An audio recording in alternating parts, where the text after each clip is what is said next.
ہمارے پیارے پیغمبر ساتوں آسمان قرائے نار کو چیرتے ہیں، عرش معلا پر، پھر جنت اور جہنم کے نظارے، اور یہ کس لیے اللہ کریم نے کروائے ہیں؟ اللہ کریم نے فرمایا ہے لِنُرِيَهُ مِنْ آیَاتِنَا الَّذِي بَارَكْنَا حَوْلَهُ لِنُرِيَهُ مِنْ آیَاتِنَا، میں نے یہ برکتوں کے حالے کے اندر اپنے محبوب کو جو بلایا ہے نا، یہ میں بڑی بڑی نشانیاں دکھانا چاہتا تھا اپنے سیر جو کرائی ہے، اس کی وجہ 3 وجوہات علماء نے بیان کی ہیں۔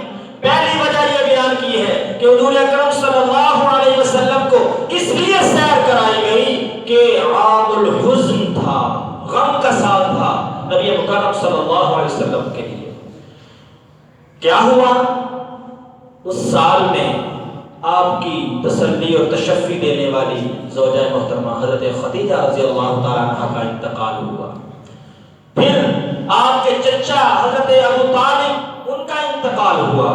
پھر واقعہ جو طائف کا واقعہ، وادی طائف جو ہے، وہاں پر جس طرح سے حضور اکرم صلی اللہ علیہ وسلم کے اوپر ظلم و ستم کے پہاڑ توڑے گئے، جس طرح سے لہو لہان کیا گیا، جس طرح سے حباش لڑکوں کو پیچھے ڈالا گیا، اور وہ کس طرح سے تکلیفیں آپ صلی اللہ علیہ وسلم کو دی گئی کہ جبریل علیہ السلام اللہ کے حکم سے آ کر امام الانبیاء حضرت محمد رسول اللہ صلی اللہ علیہ وسلم کو فرماتے ہیں اے اللہ کے نبی، اللہ سے اجازت لے کر آیا ہوں، ایک اشارہ کر دیں، یہ دونوں پہاڑ ملا کر اس وادی کا کیما بنا دوں۔ حضور اکرم صلی اللہ علیہ وسلم نے فرمایا جبریل، میں رحمت بن کر آیا ہوں، زحمت بن کر نہیں آیا۔ یہ لوگ مجھے نہیں جانتے لیکن ان کی نسلیں مجھے جانیں۔ آپ یقین کریں، اللہ کا فضل ہے، وادی طائف کا نظارہ کیا۔ بھٹی صاحب بھی ماشاءاللہ ہمارے ساتھ تھے اس وقت، اس سفر کے اندر اللہ پاک قبول فرمائے، مبارک سفر تھا، بڑا خوبصورت ہرا بھرا علاقہ ہے۔ آج وہاں پر محمد بن قاسم کا نام سنا ہے تاریخ کے اندر؟ محمد بن قاسم کا نام سنا نا؟ حجاج بن یوسف کا بھتیجا، اس کا تعلق اس کے بڑے سارے وادی طائف کے تھے۔ اللہ کریم نے وہاں سے ہوائیں چلائی ہیں۔ پھر حضور صلی اللہ علیہ وسلم کی وہ دعا کہ جبریل، میں رحمت بن کر آیا ہوں، زحمت بن کر نہیں آیا، یہ مجھے نہیں پہچانتے، ان کی نسلیں مجھے پہچانیں گی۔ پھر نسلوں نے ایسا پہچانا ہے کہ 712 میں آپ کا سندھ فتح کرنے والا محمد بن قاسم یہاں پاکستان کے اندر اپنی خدمات دے رہا تھا۔ تو بات یہ ہے بھائی، معراج کوئی عام واقعہ نہیں، اس معراج کے اندر سے بہت سے عقائد درست ہوتے ہیں۔ الذی بارکنا حولہ لنریہ من آیاتنا، علماء لکھتے ہیں اس میں ایک عقیدہ یہ درست ہوتا ہے کہ نبی مکرم صلی اللہ علیہ وسلم ہر جگہ پر موجود نہیں ہے۔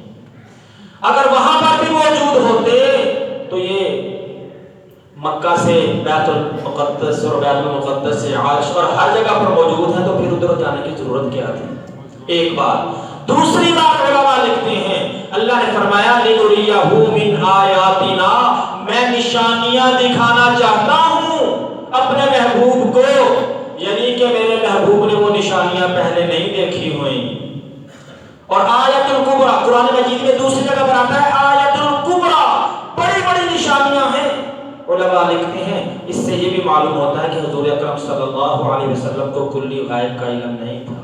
اللہ کریم نے جتنا عطا کیا اسی کے مطابق آپ صلی اللہ علیہ وسلم اپنے صحابہ کرام کو معلومات دیتے ہیں۔ تو یہ معراج کا واقعہ کوئی عام واقعہ نہیں، یہ قرآن کا واقعہ ہے۔ اس کو قصہ کہانی کر کے مت سنا کریں، اس میں سے وہ موٹے نکالنے ہیں کہ جس سے ہم اپنی زندگی میں وہ راہیں آسان کر سکیں، ہم اپنی زندگی میں آسانیاں پیدا کر سکیں، اپنے عقائد کو درست کر کے اپنی زندگی میں بہتری لا سکیں۔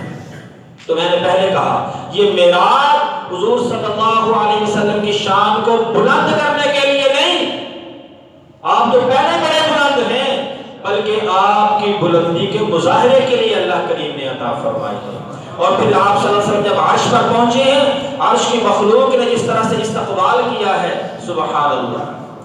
2-3 شعر آپ حضرات کے سامنے پیش کرتا ہوں معراج کے حوالے سے، وہ ذرا منظر ذہن میں رکھیے گا۔ شاعر لکھتا ہے دیدنی منظر تھا